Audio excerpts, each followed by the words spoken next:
As we all know, there are two types of transport: passive transport and active transport. Passive transports have two other types of transport. There is simple diffusion and facilitated diffusion, whereas active transport has two types: primary active transport and secondary active transport. Out of three of these type of transports, three are protein mediated transports. Facilitated diffusion, it is through carrier protein. Primary active transport and secondary active transport. These are carrier mediated transport mechanisms.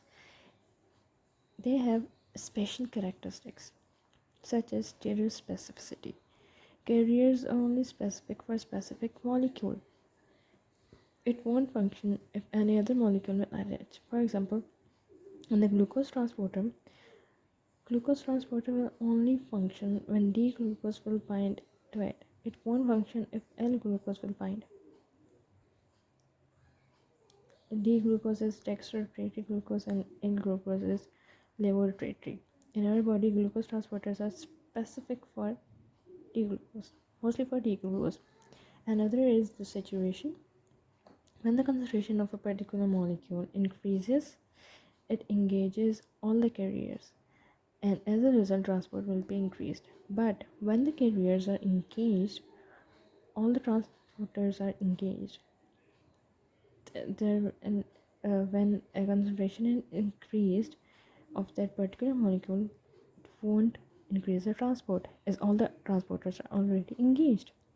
Here's the type of graph. For example, if glucose concentration is increased, there will be increased transport because there will be the transporters will be available. But if the transporters are fully engaged, all the carriers are engaged, and we increase the glucose concentration, then the transport will not increase because maximum transport is reached because all the carriers are already engaged. Another thing is competition. When one molecule, example glucose, is similar to another molecule, for example galactose, they are both similar, there is competition to use the carrier protein. For example, when glucose is in less concentration and galactose is in high concentration, the glucose transporters transport galactose as they both can be transported. Vesicular transport is of two types: endocytosis and exocytosis. Endocytosis is further divided into pinocytosis, phagocytosis, and receptor mediated endocytosis. These transports are vesicular transports. The substance is moved out or in the cell by formation of vesicles. There are endocytosis, pinocytosis, and phagocytosis. These are types of endocytosis. When the cell take up extracellular material inside by the formation of vesicles. For example, there are two types: pinocytosis. This is a special type of endocytosis in which cell is drinking extracellular fluid and whatever is dissolved in the fluid. Phagocytosis is a type of endocytosis in which the cell forms vesicle around the particle. For example, bacteria, and actin filaments rearrange or reorganize themselves to pull the vesicle in. This is an example of phagocytosis. Another type is receptor mediated endocytosis. For example, it is the hepatocyte. There are receptors for LDL. When LDL is bind with the receptors, there are clarithin proteins which bind to the cell membrane.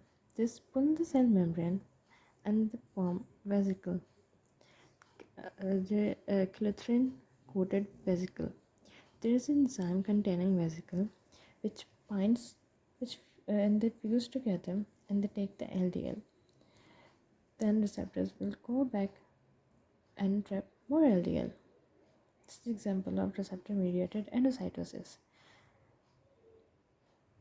Another type is exocytosis, when a substance is transported from the intracellular environment to the extracellular environment through the vesicle. For example, beta cell release insulin when there is calcium influx. In this calcium influx, this beta cell releases insulin.